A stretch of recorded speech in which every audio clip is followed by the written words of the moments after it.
Hello, and very nice to be. Good to be with you again. I hope you're all very well. I've had absolutely stacks and stacks of email and text and faxes come in from last show. Um, Hopefully you've all been inspired to ask me your questions. So with no further ado, we'll just crack on. Um, First of all, there's Donald Trimble from Reading who asks simply, why Kim Kardashian? That's it, that's all he asks. So I'll do my best to answer you. In short, because. I hope that helps, Mr. Trimble. Next, we have Miss Elizabeth Snodgrass, who asks, is there such a thing as reincarnation? Well, yes and no, really. As I'm sure you're aware, we here at Bliss headquarters are very keen on the whole recycling thing. So, in short, everything is unique, but we do like recycling. Take, for example, some people may comment that you have your father's eyes, and likewise, you have the light of a distant dead sun firing through your synapses right at this very moment. So things are recycled, not so much reincarnated. I hope that answers your question. Next, we have Ben Short of Eccles, who asks, what car do you drive? And would you have a different one for heaven? Well, Ben, it's a grand question, but I fear I don't really have use for a car because I do indeed move in mysterious ways. However, if I was to have a car, metaphorically, it'd probably be a Fiat. For as you probably remember from the Lord's Prayer, the old Paternoster there, it says Fiat voluntas tua secret in celo e in terra, as you probably recall. And in answer to the many of you who do ask, no, I won't buy you a Mercedes-Benz, no matter how hard you've worked. Hope that resolves that once and for all. So, next, Susan Chalmers from Wales asks me, what's your favourite pizza topping? Well, I'm rather partial to something called seafood explosion, or maybe a bolognese pizza, which is rather popular, I'm led to believe, in the northern parts of England.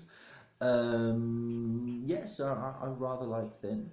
Next, Agatha Sultanate asks me, does the soul exist? Absolutely it does indeed. It exists by looking inward and then upward. It exists just as much as a complimentary mint exists on a pillow in a hotel somewhere, waiting for a host to appear. Best way to think about it is a bit like this. Everything's made of things and stuff, of which there's absolutely tons of it, bags of this stuff everywhere, yes. Without giving too much away, think of the very first ever neutron and proton. The two things make up a whole, so an atom is in fact in three parts, but it cannot be unless it has the two primary aspects, basically. The two make up something that is three, a bit like a trinity. They exist all at the same time, two become three in one whole, but three parts. In fact, if we use light as an analogy, it explains this ever so much better. It knows how to get from A to B once it has arrived. And by arriving first, it knows what state to be in, whether particle or wave, basically. Yet all aspects of the photon itself, both states of particle and wave, make up its trinity. In the same way, with all things, really, it's really that simple when one thinks about it.